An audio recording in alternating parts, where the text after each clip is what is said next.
એ વાર્તા મારી શહેરમાં ચાલુ થાય અને પૂરી જઈને દરિયા પાસે થાય છે, જે તમે ટીઝરમાં પણ જોયું છે. દરિયા કિનારે બેસીને અમે બે વાતો કરીએ છીએ. સંબંધોના બહુ જ ઝીણા તાણાવાણા, આપણે પાટણના પટોળા જેટલા બારીકાઈથી વણાય ને એટલી બારીકાઈથી ડિરેક્ટરે અને રાઇટરે વણવાનો પ્રયત્ન કર્યો છે. એમ લાગે ને કે હા, આપણે આ જોયું, પછી આપણે બીજા સ્ટોરી પર જમ્પ થાય, અને પાછી જ્યારે આપણે ફર્સ્ટ સ્ટોરી પર આવીએ ત્યારે ઉત્સુકતા રહે, અરે હા, અહીંયા શું થયું હતું, ઓ માય ગોડ, હવે શું થશે, ઓ ઓકે, આ ક્યાં જઈ રહ્યા છે. જબ્બર પ્રેમ પણ, so we are benefiting by the superstardom of Kamlesh Barot. અને એટલા બધા સ્ટોરીઝ, આઈ મીન 4 સ્ટોરીઝ, એટલા બધા કેરેક્ટર્સ, તો કોઈ ના કોઈ એક કેરેક્ટર દરેક જણને મળશે કે ઓકે મેં આવું કંઈક ક્યાંક જોયું છે, આ શહેરમાં કે અમારા ફેમિલીમાં કે કોઈ સોસાયટીમાં આવા. કેમ છો દોસ્તો, હું છું પાર્થ દવે અને સિનેમા સાહિત્યમાં તમારું સ્વાગત છે. 30મી જાન્યુઆરીએ એક સુંદર મજાની ફિલ્મ ચોરંગી રિલીઝ થઈ રહી છે. વિનોદ પરમાર સાહેબ એમના ડિરેક્ટર છે. એમના સાથે ચાતર ફિલ્મ વખતે એક બહુ સરસ મજાની વાતો કરી હતી. સુરેન્દ્રનગર, ધ્રાંગધ્રા, અમદાવાદ, એ બધી વાતો, અને આખું ઇન્ટરવ્યૂની ડિસ્ક્રિપ્શન હું લિંક આપું છું. મારી સાથે છે બ્રહ્મ ફિલ્મના અભિનેત્રી, મારી ગમતી ફિલ્મ છે, સોનાલી લેલે દેસાઈ. અમે ડેડા ફિલ્મ વખતે વાતો કરી છે, એ પણ આ યુટ્યુબ ચેનલ ઉપર છે. હું પહેલી વખત રૂબરૂ જેમને મળ્યો, અમે ઇનડાયરેક્ટલી બહુ બધી વાર મળી ચૂક્યા છીએ, એટલે આમ ઓળખીતા જ લાગ્યા. મકરંદ અન્નપૂર્ણા સાહેબ, માસ્ટર મકરંદ, કાશ, જેકી શ્રોફ સાહેબની ફિલ્મ, એમનું બાળપણ. વેલકમ સિનેમા સાહિત્યમાં. Thank you so much. Thank you so much. Thank you. Chorangi poster બહુ સરસ છે. મેં હમણાં સંજય ગોરડિયા સાહેબ અને સોની સાથે વાત કરી, જેમાં સૌથી ટોપ ઉપર સંજય સાહેબનું જે કેરેક્ટર છે, જે બધા સાથે કનેક્ટેડ છે. 4 જુદી જુદી વાર્તા છે, એમાંથી એક વાર્તામાં આ બંને પાત્રો છે, રાઈટ? તો સૌથી શરૂઆત ત્યાંથી કરી, પાત્ર વિશે વાત કરો. હું સ્પોઇલર નહીં કરું, પણ બહુ જ જૂનું અને બહુ જ લેયર્ડ પાત્ર છે. બહુ જ મજાનું કેરેક્ટર છે. મને કરવાની બહુ મજા આવી. એઝ એન એક્ટર મને એટલી બધી મજા આવી, અને હું એવું માનું છું કે જો તમને મજા આવે જે કામ કરતા, તો એ કામ જોનારને પણ મજા આવે. અંડર કમ્પલ્શન કે કોઈ બીજા કારણોસર તમે કરતા હો તો એની એ પકડાઈ જતી હોય છે, કારણ કે કેમેરા બધું જ કેપ્ચર કરી લેતું હોય છે, એના જ કશું છૂપું રહેતું નથી. એ દિવ્ય દ્રષ્ટિ છે. એટલે મને ખૂબ મજા આવી કરવાની. બહુ જ લેયર્ડ છે, અતિશય લેયર્ડ છે, અને એના ઘણા બધા શેડ્સ છે કેરેક્ટરના. એના એ જે કરે છે એની પાછળના પર ઘણા કારણો છે, અને જે આખું જે વટવૃક્ષ બનીને આમ કબીર વડની જેમ વાર્તા આગળ વધે છે, અલગ અલગ વાર્તાઓ, એના પાયામાં અમે બે જ સાચે છીએ, અમારી જ વાર્તા છે, અને એ one of that stem roots છે, જેમાંથી પછી આગળ બધું જે કંઈ થાય છે તે કેમ થાય છે એના વિશે. કેવો રહ્યો એક્સપિરિયન્સ શૂટિંગનો? શૂટિંગનો એક્સપિરિયન્સ તો થોડું પછી આવ્યો. એના પહેલાં જ્યારે સ્ટોરી નરેટ થઈ અને આપણે જે બિલ્ડઅપ હોય ટુવર્ડ્સ ધ શૂટ, એ વધારે મજાનું હતું. એટલે વધારે નહીં, પણ આમ સ્ટાર્ટિંગ પોઈન્ટ આપણે કહી શકાય એ હતું. એમને જ્યારે નરેટ કર્યું ત્યારે ખબર પડી કે આ 4 વાર્તાઓ ની વાત છે. ક્યાંક એ કનેક્ટેડ છે, મે બી નોટ ડાયરેક્ટલી, પણ એમના સિચ્યુએશન્સ જે છે, રિલેશનશિપની વાત છે આમાં. બહુ 4 ડિફરન્ટ ટાઈપ્સ ઓફ રિલેશનશિપ્સ, એક આપણે કપલ્સમાં જોઈએ છીએ, બેઉમાં ઇક્વલ પ્રેમ હોય, એવું લાગે ક્યારેક કે એકનું વધારે છે, એકનું ઓછું છે, કે એકને પ્રેમ છે, બધું જ છે, પણ છતાંય ક્યાંક બીજી દિશામાં જઈ રહ્યા છે. એટલે કોમ્પ્લિકેટેડ સિચ્યુએશન્સમાં ચારેય સ્ટોરીઝ અને ચારેય રિલેશનશિપ્સ છે. અને એમાં મારું પાત્ર એક એવા સ્ત્રીનું છે જેનું આપણે ઘણી વખત આપણે રિયલ લાઈફમાં પણ જોયું હોય કે પોતાની લાઈફ ગમે તેવી જતી હોય, એવું ઈચ્છે છે કે એમના જે સંતાનો છે, કે ડોટર છે, એ પરણી જાય, એનું ઘર બની જાય, એ સુખી થાય, કે સુખનો એક માર્ગ દેખાય એમને, કે ના, એક વખત પરણી જાય ને એટલે બધું સારું થાય. પોતાના લાઈફમાં એપ્લિકેબલ હોય કે ના હોય, એટલે એ જાતનું એક કેરેક્ટર છે. અને એ વાર્તા મારી શહેરમાં ચાલુ થાય અને પૂરી જઈને દરિયા પાસે થાય છે, જે તમે ટીઝરમાં પણ જોયું છે. દરિયા કિનારે બેસીને અમે બે વાતો કરીએ છીએ. અને જેવું આપણે જાણીએ કે દરિયો બીકોઝ સોલ્ટ વોટરથી બધી નેગેટિવિટી ખેંચી લે અને fills you up with new energy, new ઉર્જા. એ ઉર્જા સાથે આ કેરેક્ટર પાછું આવે છે અને એની લાઈફ કેવી રીતના બદલે છે અને કેવી રીતના એક નવા પર્સપેક્ટિવથી સેમ વસ્તુને જોઈએ છે, એવી એક અમારી સ્ટોરી છે. રાઈટ. એક સ્લાઇસ ઓફ લાઈફ જેવી ફીલ આવે છે. એમની આ કેરેક્ટરનું એક આર્ક છે. જ્યારે મારું કેરેક્ટર પહેલેથી છેલ્લે સુધી એક ફ્લેટ ડેફિનેશન સાથે, એટલે we both had our challenges yet to address the character. બહુ મજા પડે. કોઈ ચેલેન્જિંગ રાધર ઇન્ટેન્સ કોઈ દ્રશ્ય તમારા બે વચ્ચેનું હોય?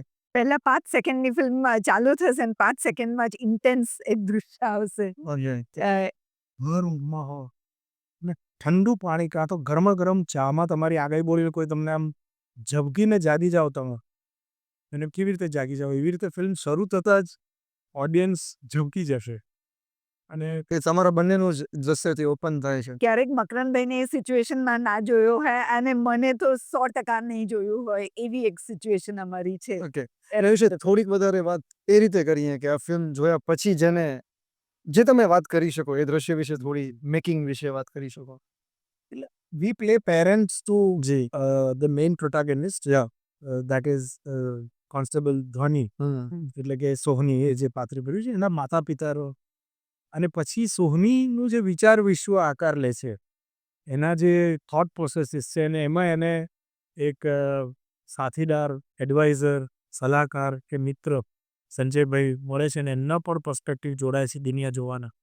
પણ આ બધું શરૂ કેમ થાય છે અને એ એન્ડ પાછું કેવી રીતે ક્યાં જઈને થાય છે, એ આખો એક coming of full circle of life and relations, બહુ જ સંબંધોના બહુ જ ઝીણા તાવા, આપણે પાટાના પટોળા જેટલા બારીકાઈથી વણાય ને એટલી બારીકાઈથી ડિરેક્ટરે અને રાઇટરે વણવાનો પ્રયત્ન કર્યો છે, અને અમને ખુલ્લી છૂટ આપી હતી એક્ટિંગ કરવા માટે. યસ. સો એને વણ્યા પણ અમે અમારી પૂરી ક્ષમતાથી છે. એટલે આઈ નો બહુ સાહિત્યિક થઈ રહ્યો છે, પણ ડેકોરેટ આઈ વોન્ટ કે લોકો જુએ અને લોકો ધ્રાસકો પામે. મને એઝ એન એક્ટર જે લોકો જોવા માગે છે, જેમને માટે હું એક એક્ટર તરીકે ગમતો વ્યક્તિ છે, એમને તો બહુ મજા પડશે કે અરે this was something new that came from. અને કદાચ આપણી જે સિચ્યુએશન જે છે, જે આપણે પોર્ટ્રે કરી છે, આઈ ડોન્ટ થિંક મેં આવી સિચ્યુએશનમાં કોઈ કપલ આપણા ઇન્ડસ્ટ્રીની કોઈ ફિલ્મમાં જોયા હશે ને, ક્યારે નહીં. એટલે એ સાંભળ્યું ત્યારે જ મને એમ થયું કે ઓકે, આ કેમનું હું કરીશ. આ કક્ષાનું એગ્રેસિવ અપ્રોચ અને આ કક્ષાનું ઠંડા કલેજે પછી જ્યારે તમે પરત ઉપર આવી જાઓ ને નિર્ણય લો, that's a beautiful arc that her character has, and she has portrayed it amazingly. I have to do just the, અમે બંને સેન્ચુરી મારી છે, પહેલી સેન્ચુરી એમને મારવા દેવાની હતી, and then I chose her. એક છે ને આમ દરેક ફિલ્મ એક લય હોય. આ ટીઝર મેં જોયું, આમ એક આમ ધીમી અને મજબૂત એક આખું એમનું આમ લાગી રહ્યું છે. Correct. તો તમારા બંને માટે જ્યારે સ્ક્રિપ્ટની વાત કરી હશે તો શું ખાસ લાગ્યું, જે આપણે દર્શકને પણ કહીએ કે આ કારણ છે ચોરંગી આના માટે ખાસ છે? મારા માટે તો બહુ પહેલેથી ક્લિયર હતું. ઘણીને આંધળીના વેડે ઘણા એટલા ડાયલોગ્સ ફિલ્મમાં મારા. ઓકે. પણ મને એટલી ખબર છે, જ્યારે આઈ ડિસ્કસ્ડ અને ડિરેક્ટરે જ્યારે મને બ્રીફ કર્યું વિનોદભાઈએ, તો એક વાત પર અમે બંને સંપૂર્ણપણે સહમત હતા કે જેટલું દેખાડી શકો એટલું ઓછું બોલીએ. If you can show it, convey right. Cinema. Yeah. That is the language of cinema. ખોટા ડાયલોગ્સ પાછળ શું કામ એનર્જી ટાઈમ વેસ્ટ કરવું? So that both of us were, and then when she was also on board, અમારું joint briefing ક્યારે નહોતું થયું, પણ ઓકે.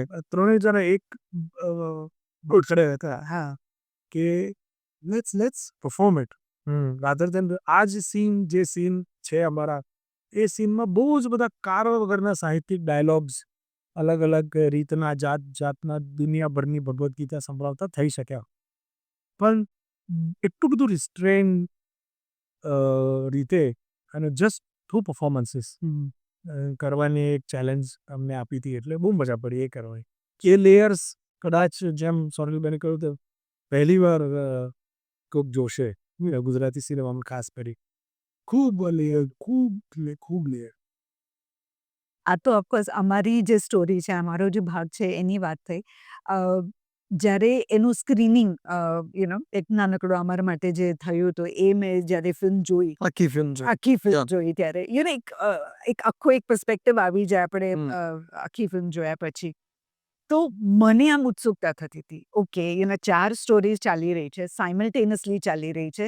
અને એવું નથી કે એક વાર્તા પતે અને બીજી ચાલુ થાય, એવું નથી. સાયમલ્ટેનિયસલી બધાને એક આનો સીન થયો પછી આનો, એવી રીતે સ્ટોરી પ્રોગ્રેસ થઈ રહી છે.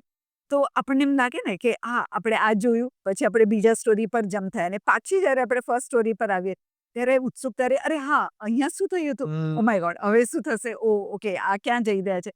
એટલે એ ઉત્સુકતા જે બિલ્ડ થઈ હતી, ઓફકોર્સ સ્પીડ એની આપણે નહીં કહી શકીએ કે આમ સુપરફાસ્ટ એ સ્પીડ પર થઈ રહ્યું છે, બહુ સ્થિર ગંભીર છે, but very very interesting and very engaging.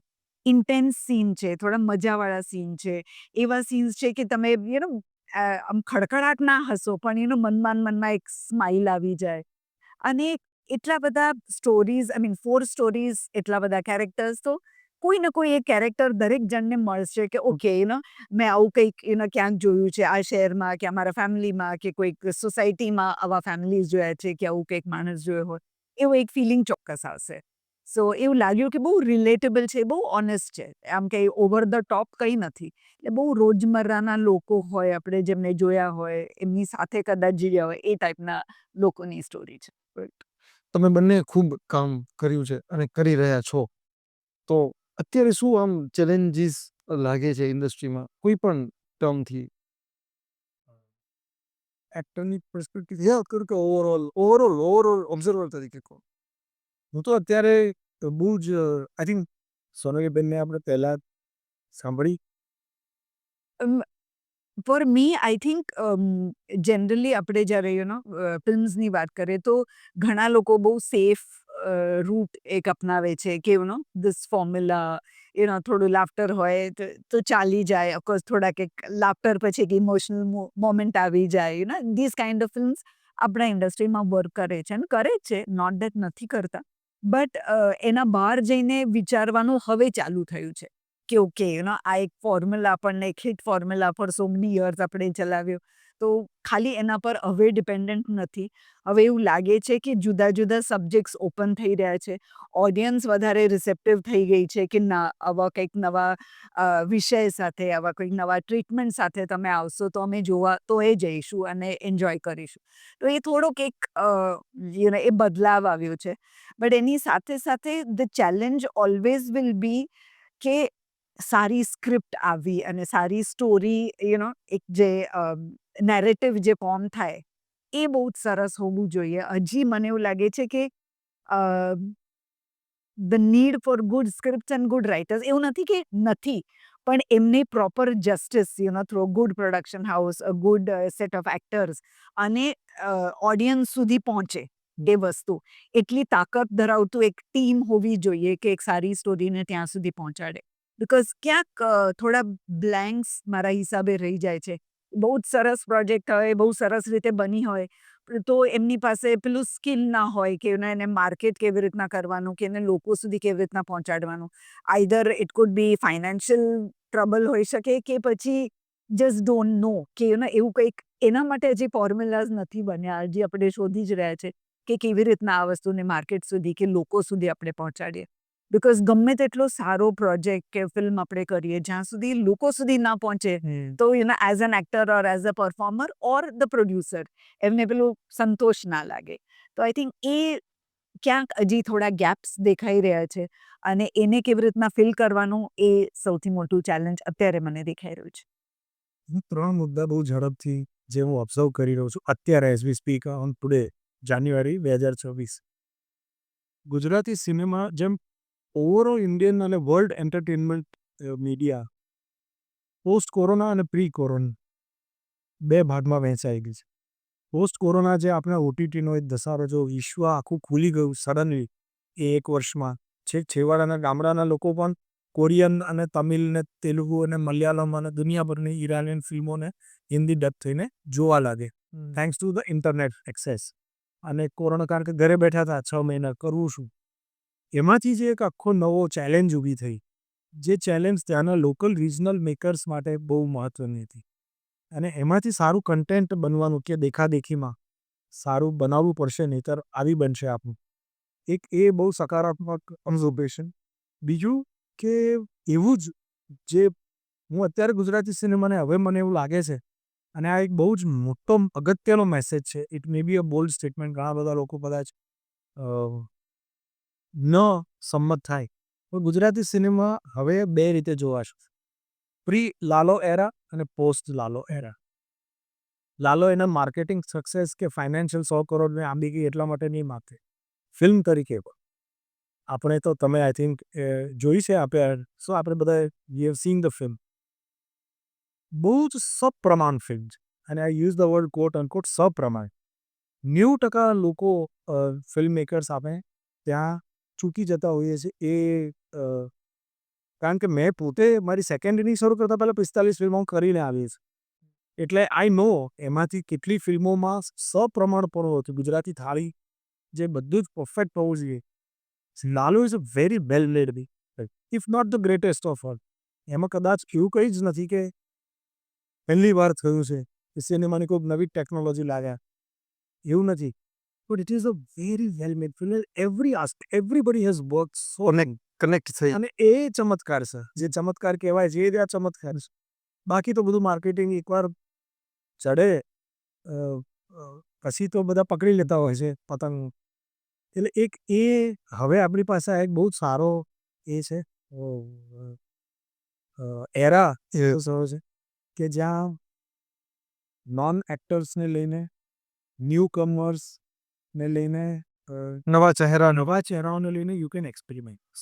સો જે એક આપણો હિન્દી સિનેમામાં જ્યારે રામગોપાલ વર્મા કે અમરાજ કશ્યપ વખતે જે કર્વ આવે, એ કર્વ કદાચ હવે, બાકી મેઇન સ્ટ્રીમ તો ચાલતું જ રહેવાનું છે, પણ મેઇન સ્ટ્રીમમાં પણ આપણી ફરહાન અખ્તરની જે પહેલી ફિલ્મ હતી જે દિલ ચાહતા હૈ, તો 3 સુપરસ્ટાર્સને લઈને એણે કંઈક એવું બનાવ્યું છે ક્યારેય જોયું જ નહોતું ઇન્ડસ્ટ્રીમાં.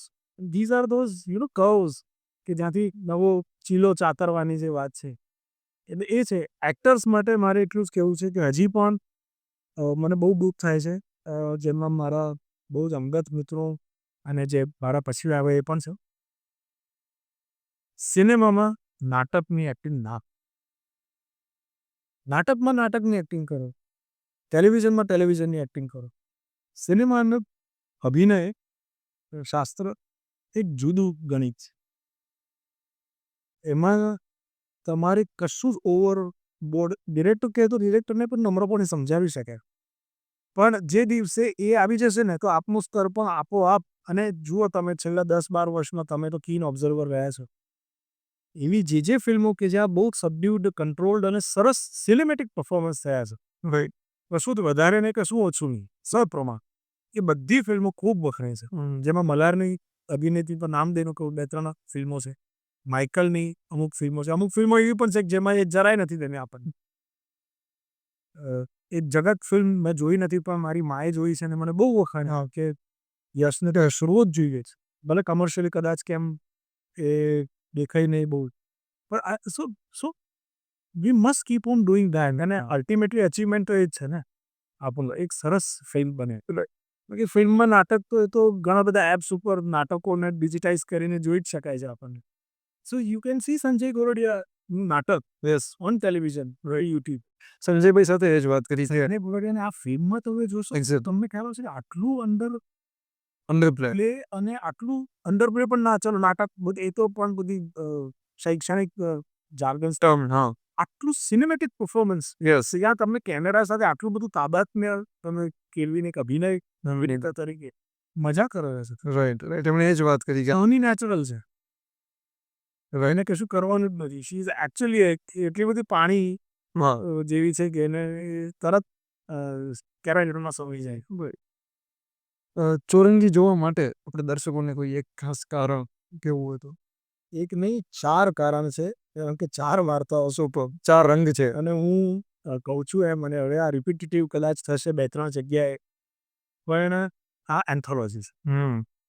એન્થોલોજી હજી નવું પ્રયોગ છે. આપણે એક બે એન્થોલોજીસ બની છે. કદાચ આવી પણ હા પણ કેવું હોય કે માથાના વાળ હોય ને, માથું તો એક જ છે. હવે એમની એક હેરસ્ટાઈલ એવી હોય કે 4 ચોટી તમે કરી શકો. કે અહીંયા કરો, અહીંયા કરો, અહીંયા તો 4 પોનીટેલ્સ. એક જ વાળમાંથી 4 પોનીટેલ થાય ને પણ અલગ અલગ છે. એક જ માથાના એક જ વાળની 4 અલગ અલગ વાર્તાઓ છે. ચૌરંગી છે ને ચોટલો છે. It's a very common and a very તમને એમ લાગે કે આ શું બોલે છે, પણ આ સમજવા જેવી વાત છે. એને ઇન્ટરવુવન તો તમારે કરવી પડે ને એકબીજા સાથે, એકમાંથી બીજાના બીજામાંથી ત્રીજા બ ક ડ. આ એવું એપિસોડ્સ નથી 4 એપિસોડ ભેગા કરીને એક ફિલ્મ બનાવી દીધી. આ એક બહુ સરસ ઇન્ટરવુવન બહુ જ એટલે ડિરેક્ટરે મહેનત કરી છે. એ દેખાશે, મહેનત દેખાશે, અમારા બધાની મહેનત દેખાશે. ફિલ્મના સંગીત વિશે વાત કરો અને પછી જબર પ્રેમ ગીત જે તને બહુ સરસ બધા યસ. એટલે એ ગાયન તો થોડું અડધું કંઈક ટીઝરમાં આવ્યું છે. Yes. જે પ્રિયા સરૈયા અને કમલેશ બાર. સિદ્ધાર્થે ગાયું છે એ વાળું. અચ્છા હા એ અલગ જુદું એ ગીત પણ સરસ છે. યસ યસ બહુ સુંદર Yeah. ગીત છે અને એમાં પિક્ચરાઇઝ પણ બહુ બ્યુટિફુલી કર્યું છે. બધી જ વાર્તાઓનો અમુક પાર્ટ્સ એમાં આવી જાય છે, એ પણ બહુ સુંદર છે. પણ એની સાથે સાથે જબ્બર પ્રેમ જે અમે કર્યું, it's more less like a promotional song. Yeah. Actually ફિલ્મના સ્ટોરી સાથે એને કંઈ લેવા દેવાનું નથી, પણ કેરેક્ટર્સ ઘણા બધા Yeah. છે એમાં અને પ્રેઝન્ટ કેરેક્ટર તરીકે જ થયા છે. તમે સાંભળ્યું હશે કે ઇટ્સ અ સિંગલ ટેક નું સોંગ છે અને બહુ જ આમ એક કેચી ફૂટ ટેપિંગ એવો એક નંબર છે. જ્યારે આવ્યું પહેલી વખત એવું લાગ્યું કે થોડું જુદું હતું, એટલે જ્યારે ડાયજેસ્ટ કરતા વાર લાગી. પણ એ ટાઈપનું સોંગ છે કે એક બે વાર તમે સાંભળો ને તો ધીમે ધીમે ઇટ ગ્રોઝ ઓન યુ, એ રીતના છે. અને પછી જ્યારે ખબર પડી કે કેવી રીતના અમે શૂટ કરવાના છે, કે વન બાય વન કેરેક્ટર આવશે અને આપણે ફરહાનની હમણાં વાત કરી તો વિચ ઇઝ દેટ ફિલ્મ દિલ ધડકને દો. દિલ ધડકને દો. એમાં કેવું પેલું શિપ પર પેલું જે સોંગ કોરિયોગ્રાફ થયું છે, તો એવું કંઈક આપણે કરવા જઈ રહ્યા છે. Again first time in the industry I think this is been done. So એનું એક નવું ચેલેન્જ હતું કે દરેક જણ પોતાનો પાર્ટ કઈ પ્રમાણે કરશે અને બહુ નેરો એવી એક લેન હતી. હા તો એક જગ્યાએ તમે ચાલુ કરો અને આમ કરતા અમે લેનમાં આવતા ગયા, પણ આ પાર્ટમાં જે કેરેક્ટર જે ડાન્સ કરે છે એને પાછું આ પાર્ટમાં જોડાવાનું છે. તો આટલા નેરો લેનમાં એ કેવી રીતના કરવું? કેટલી બધી વખત અમે ટેક લીધા, એમાં પેલો માણસ દોડતો દેખાય, એટલે એ ના ચાલે. એટલે બહુ જ ઇન્ટેલિજન્ટ કેમેરા વર્ક, થોડું પેનિંગ કરીને કેવું સ્પેસ આપવાનો પેલા માણસને આમ નીકળવા માટે. તો એ મેજિક જ્યારે આપણે વન ટેકનું જોઈએ તો મજા આવે લોકોને, અને કરવાની પણ એટલી જ મજા આવી. ઇફ ઓફકોર્સ તમે સોંગ તો જોયું જ હશે. અમે દરેકના ફન સ્ટેપ્સ હતા અને મજા આવી બહુ જ કરવાની. We really enjoy. એટલે આજે પરસ્પર દેવો ભવ નામનો એક શબ્દ છે. આ એ નવો સરસ ટ્રેન્ડ ચાલ્યો છે, જે આવકારદાયક છે. હું તો એને ખૂબ મજાથી લઉં છું કે છેલ્લે જેમ આમ પાન ખાઈએ આપણે, એવી રીતે ફિલ્મમાં એક થાળી ખાધા પછી સરસ એક પાન પણ હોય, એવી રીતે આ એક આઇટમ નંબર સમાપન સરસ છે. હા, એક્ઝેક્ટ. બહુ બહુ માનવાચક રીતે આઇટમ નંબર યસ કે પ્રમોશનલ સોંગ કહો કે એને જેને વાર્તા સાથે કદાચ ન લેવા દેવું યસ, એટલે પણ everybody is doing it. They are doing it in a very nice અલગ અલગ રીતે. એવી રીતે જબ્બર પ્રેમ પણ so we are benefiting by the superstardom of Kamlesh Barot yeah and other films are doing by other yeah ને એટલે એક મજાનું છે. અને ઇન્ટેન્સ ફિલ્મ જે છે એનું જે એન્ડ જે છે, of course Right. It is a very positive hopeful એવી એક એન્ડિંગ છે. તો આ સોંગ એને એ ફિલિંગને હજી હાઇટન કરે. Right. અને જ્યારે લોકો થિયેટર છોડીને જશે તો will go that happy feeling, જરાક પમ્પ્ડ અપ એવું એક ફિલિંગ આવે એ સોંગ જોયા પછી. રાઈટ એ ફિલિંગ 30મી જાન્યુઆરીથી તમારા નજીકના ને દૂરના થિયેટરમાં જોવા મળશે. હું છે ને એક શબ્દ બોલીશ, જી 5 એક શબ્દ અલગ અલગ, અને તમે એના વિશે વાક્ય કે શબ્દ જે તમને જેટલું બોલવું હોય એટલું એના વિશે આપજો. તો ટર્ન બાય ટર્ન ટુગેધર હા, કે તમારા અલગ અલગ? ઓકે, અલગ અલગ હા. Yes yes. કાશ. તમારી પાસે મારે પોતાની અંગત જિંદગીનો સિનેમેટિક રૂપાંતર બહુ ઓછા લોકોને ખબર છે, but I have lived that life. ખાલી પાત્રો જુદા હતા. I am a single parental child. મારા માએ મને એકલા હાથે મા અને બાપ બંને બની રહી છે એટલે મોટો કર્યો છે. My father left me when I was just 8 years old. 8 વર્ષનું હતો ત્યાં. એમને સંન્યાસ લીધા. બહુ જ જાણીતા અને પોતાના જમાનાના દિગ્ગજ કલાકાર. એટલે કાશ આખી રિલીઝ થઈ પછી એના પ્રીમિયરમાં કાશના ડબિંગના પ્રિવ્યૂ વખતે ડબિંગ પતી ગયું હતું અને પ્રિવ્યૂ વખતે મારા મામા જે મારી સાથે મારા ગાર્ડિયન મેનેજર નહીં શીખરે કે જે ગણોથી આવતા કારણ કે માએ જોબ લીધેલી ઘર ચલાવવા માટે થઈ. તો ત્યારે ભટ્ટ સાહેબે પૂછ્યું મહેશ ભટ્ટે કે આ કેવી રીતે કરી લે છે આટલા કોમ્પ્લેક્સ સિક્વન્સીસ કેવી રીતે કરે છે આટલી સહેલાઈથી. ત્યારે મારા મામાએ પહેલી વાર આખી ફિલ્મ પત્યા પછી મહેશ ભટ્ટને કહ્યું હતું કે આ એ જીવીને બેઠો છે. ये उसकी असली जिंदगी है मेरे भांजे की, मेरी बहन के साथ यही हो रहा है.